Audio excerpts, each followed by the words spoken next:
Hello, and welcome to Attack on Octan by Scott Copeland, Douglas Fraser and Thomas Shearer. Steganography is the practice of concealing a piece of information with another entity without it becoming noticeable.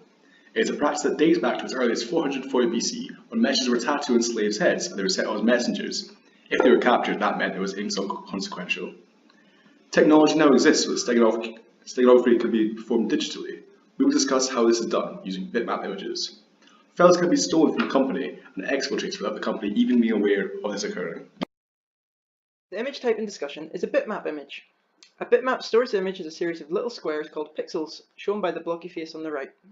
This means a larger file size is required, but allows us to manipulate the image easily. A single pixel is made up of 32 bits, and a bit is a 1 or 0 that a computer can understand. In a 32-bit pixel, there are 4 8-bit components: a red, a green, and a blue component, which are the primary colours and can be used to make any other colour. The final component is the alpha component, which tells us how see-through the pixel is. In a computer, a bitmap image is just thousands of ones and zeros. Bitmaps have a header, which tells the computer how to format these bits. It uses details like the number of bits per pixel, the height, and the width to correctly display the image. I'm now going to discuss how you would hide characters in an image. What you might not realise is the image on the screen at the moment of Edward Snowden actually has a hidden message in it. In a computer, characters can be represented by 8 bits, and we can get these bits of a character in Java. The 8 bits of the character can be mixed into the 32 pixel bits, but how is this best done? Each 8-bit component in the pixel actually represents a number between 0 and 255. You may have seen this before if you've ever created a custom colour in Paint. The number value is calculated as shown by the image on the right. The light blue row shows how much each bit is worth, and if the bit is a 1, you add the bit's value to make a total. Don't worry too much about the maths, but the important part to note is that the rightmost bits have a much smaller value than the leftmost bits. So if we made the leftmost bit a 0, the numeric total would change by 128. But if we make the rightmost bit 0, it only changes the numeric value total by 1.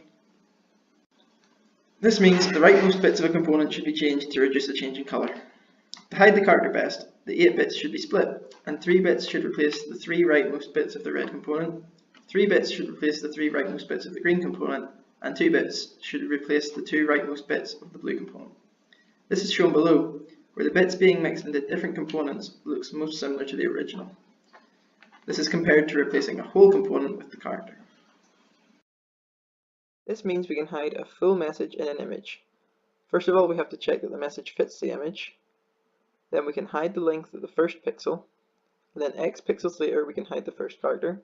And then X pixels later we hide the next character. And then every X pixels we can hide a character in amongst the red, blue and green components. This can be repeated until every single character is encoded in the message. The main question is this a viable extraction method?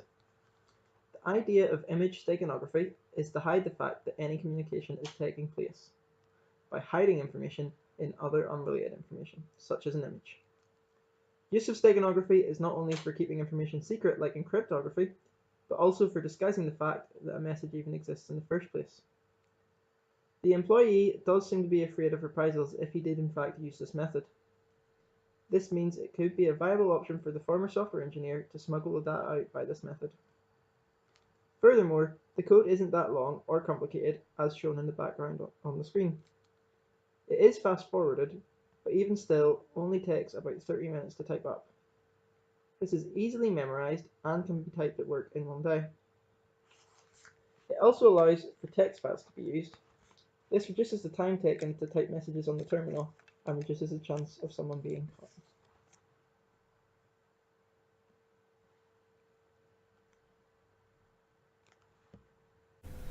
Hello, now I'm going to give you a brief demonstration of the app.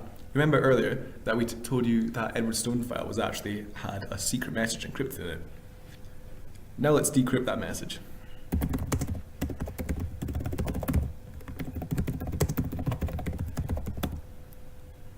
So it was actually a symbol or some data.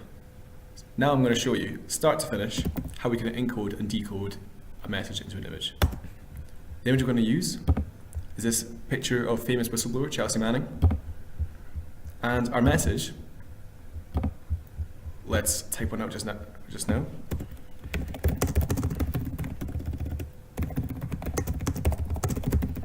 So it's just, this is a message we will encode.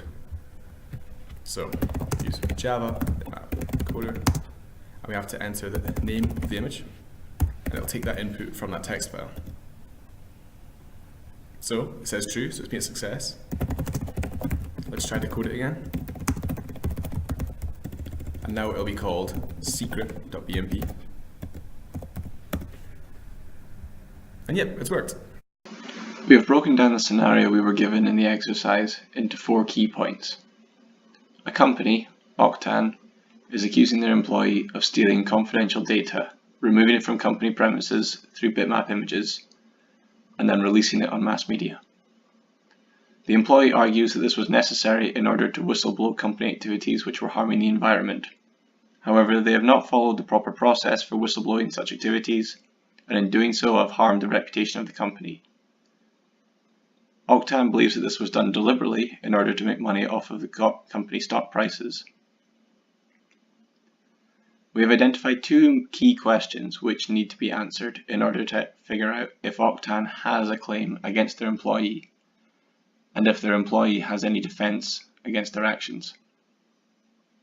Firstly, could information be extracted from company premises through the method which Octan is describing? And secondly, is the employee protected legally as a whistleblower, given the unorthodox method in which they brought attention to these activities? We will first attempt to identify if Octan has a case to take legal action against their employee. Although it is never specified in the scenario we were given, we have chosen to make the assumption that all these events occurred in the UK and that the law of the United Kingdom applies to all parties involved. Firstly, the employee has misused company property. They have misused not only their workplace computer, but also their access to company secrets and confidential information, which also count as company property. Access to these resources was granted to enable the employee to perform their role as a software engineer, and betraying this trust is grounds for disciplinary action up to and including dismissal. Secondly, the employee has failed to follow the correct procedure for whistleblowing in the UK, which can be found at the gov.uk website. It states that concerns should be reported to your employer or a prescribed person or body assigned to deal with the issue you're raising. In this situation, that is the environmental agency, and they would investigate the claims further. Finally, it is unclear how strongly the evidence the employee has acquired backs up the employee's claims, which, relating back to the previous point, if found to be untrue, would allow the company to pursue the employee on charges of slander and defamation. We will now attempt to determine if the employee has any legal defense against the claims being made by Octan. The scenario gives us a couple of reasons to doubt the employee's primary intentions were whistleblowing.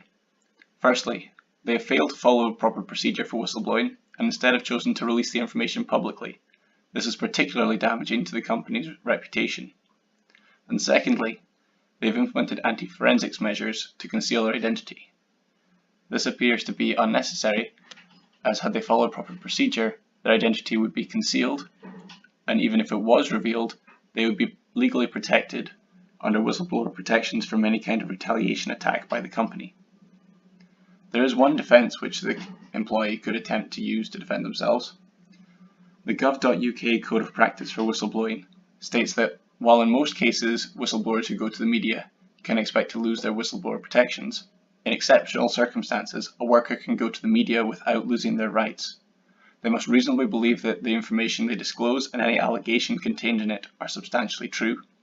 They cannot be acting for personal gain, and unless the wrongdoing is exceptionally serious, if they have not already gone to their employer or a prescribed person, they must reasonably believe that their employer will subject them to detriment or conceal or destroy evidence if they do so. And even then, their choice to make the disclosure must be reasonable. If the employee chose to mount this defence, then the company would be expected to prove the claims being made against them are false, or that the employee was acting for personal gain and therefore forfeits their whistleblower protections.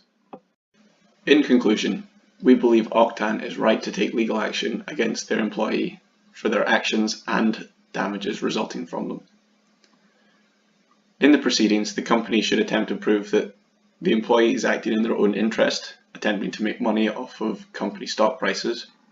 Therefore, they would forfeit their whistleblower protections, and the actions they have taken would be inexcusable. Or, the company should attempt to prove that the claims being made about them are unfounded, and therefore the company would be able to pursue the employee for damages resulting from defamation and slander. The employee should attempt to prove that they believed that the company would cause them detriment or destroy evidence if they followed the correct procedure. In proving this, they can dismiss their use of anti-forensics methods and misuse of company property as necessary actions to bring attention to the company's wrongdoing and to protect themselves against any form of retaliation.